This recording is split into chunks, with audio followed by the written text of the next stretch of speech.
I recognize the President, very ably represented by the Minister of Defense, the Chief Celebrant, whom we are all here for, and his very strong, able wife, his best part, I won't say better part, his best part, the two musketeers, two presidents, one head of state, then president, one president for 5 years, one a title holder of Sokoto, and the chairman of this occasion. You are shaking your head.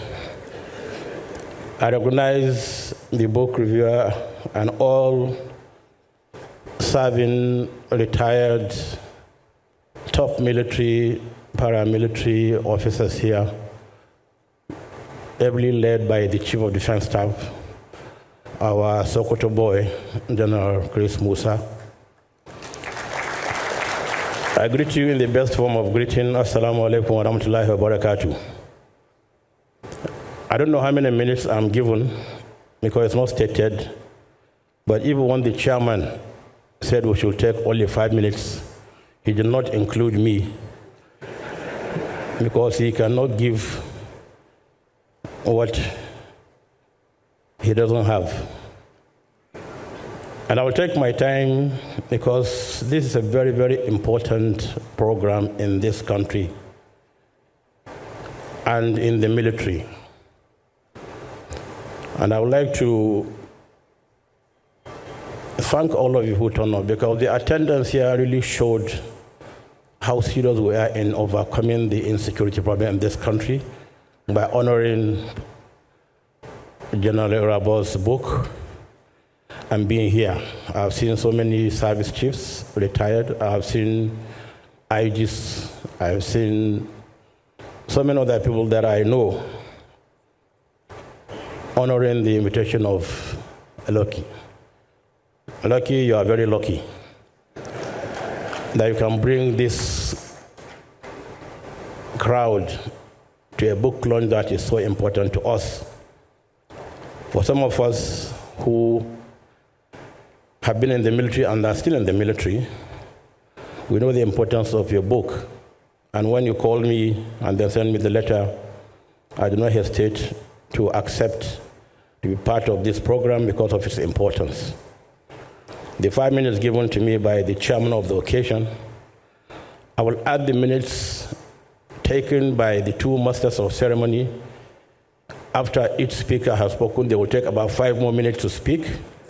So plus all the minutes Eugenia and Henry took, I will add those minutes to my own.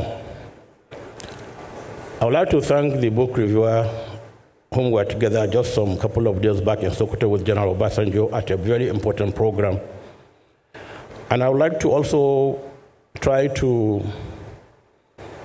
I'm not going to say anything about insecurity or the way to end insecurity or whatever it is. No.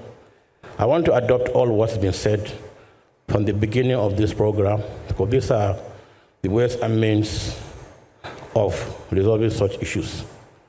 But what President Jonathan said, I was expecting him to make a very strong comment about how he really dealt with the issue of Boko Haram, which he used both the military and myself and other stakeholders. But maybe he decided not to because a book is coming after that from him on how I dealt with the Boko Haram issue. And let me also correct you, like I am happy to hear that the Boko Haram is not really Boko Haram. That's not their name. I'm glad to hear that from somebody who is not me. If I were the one who is saying though, somebody will say yes, because I know them. And that's not their name, because I know that they never claimed Boko is Haram. If you have listened to some of their audio, which I had privilege of listening to, they said they didn't say Boko is Haram. because so many of them have also gone to school. And they said you cannot open somebody's brain and remove the education in his head. So he has already acquired that knowledge, that education. He's an engineer, he's a doctor, he's whatever it is. What they are saying is that those who have gone to school and are educated are leading bad governments. What they're after is the issue of bad governance, because they want to be free, they want to do whatever they feel they should do. And I want to correct, and I'm glad this is carried on TV, live. I want to correct this wrong notion that people, non-Muslims, hold about jihad. Jihad is not to kill a non-Muslim by a Muslim. Jihad means to strive. And in whatever you do in life, you strive to be the best you can be. You strive to be a good Muslim. You strive to be a good Christian. You strive to be a good farmer or a good engineer. So jihad is not to kill a non-Muslim. That's a wrong notion people have been airing out for decades. And I wrote a foreword on a book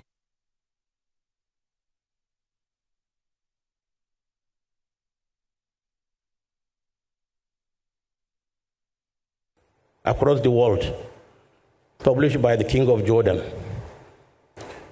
And I wrote that forward, and I believe that book will be brought back again, because it was about 13, 14 years ago, and it talked about the uses and abuses of jihad. Because at the back of the book, I remember very well, because they said one of the most fearsome word a non-Muslim would hear is the word jihad. And it's true, because people have already given it a very negative connotation, but it is not. And so let's live here with that notion that, look, jihad is to strive, it's not to kill a non-Muslims. Because as we know as Muslims, it's in the Holy Quran, you cannot take somebody's life without due process. You cannot kill somebody. Because they said to kill a life, take a life or kill somebody, it's like taking the whole of humanity. That's without being following due process. But these are things that scholars will talk to you about. So let's live here with this notion that jihad is not to kill, because we are living peacefully with one another. I'm a Muslim and I know I'm a Muslim. If you're a Christian, you know you're a Christian. Then when we understand one another, we are better equipped to deal with one another. Because I know who you are, you know who I am. There's nothing you can do to me. There's something I can do to you. Understanding is the most important thing. We understand one another and live peacefully in this country.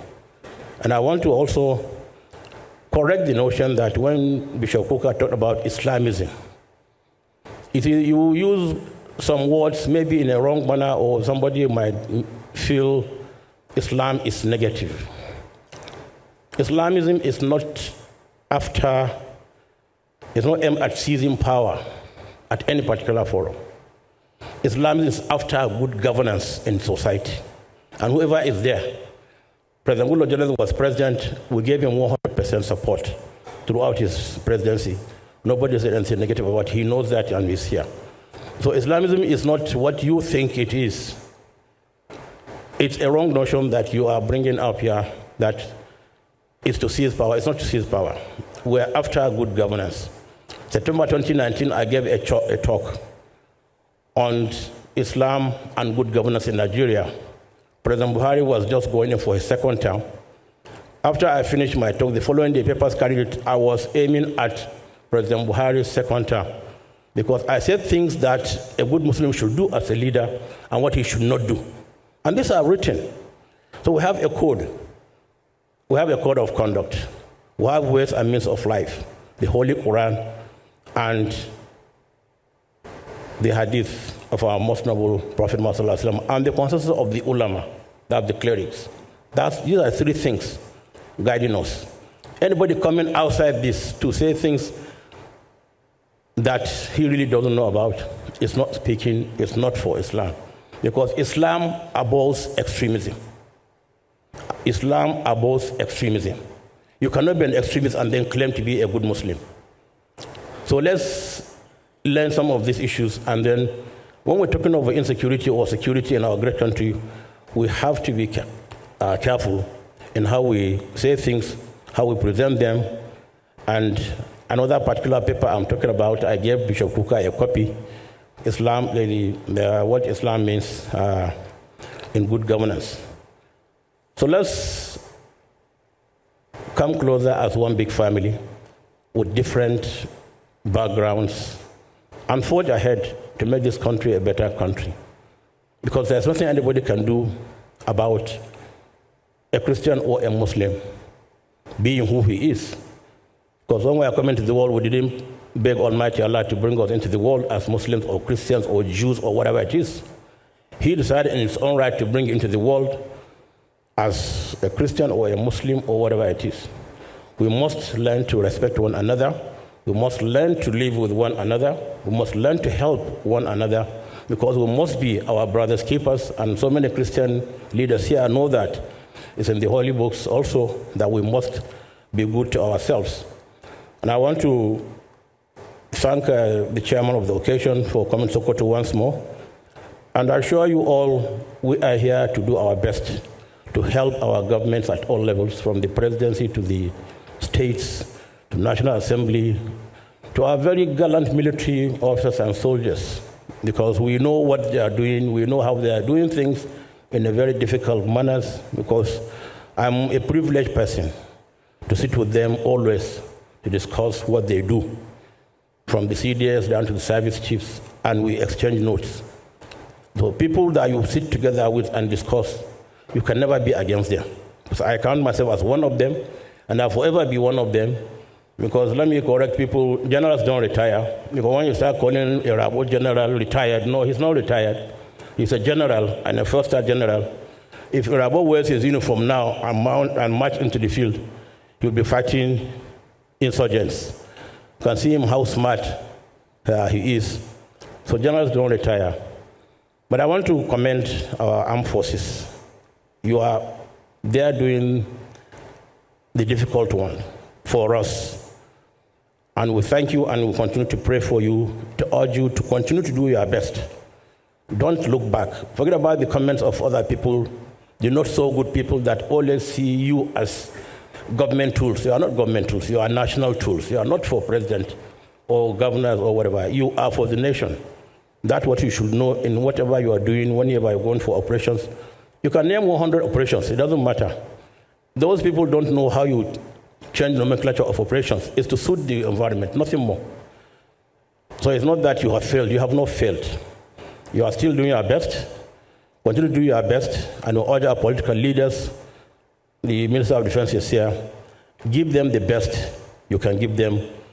And inshallah, we will not eliminate insurgency, but we will use it to the maximum that we can. I mean, to the minimum level that we can go about doing our normal lives. So finally, I would like to also, as somebody just mentioned quietly, maybe do we put together all our service chiefs, both military, paramilitary, lock them in a room, tell them, bring out a solution on how do we end this? Because experiences matter. You cannot buy experience. Somebody who was chief of defense staff 10 years ago, 20 years ago will still have, how did you do your own? How did you succeed? How did you become short of total success? When you sit down and discuss this, I think you will come up with a very, very important document that you will just march to the commander-in-chief. He will give you the marching orders, give you the resources, and the country will be a much better country. So we thank you most sincerely, and we thank Lucky and your wife. Wish you all the very best, and wish you also safely back to our various destinations at the end of this program.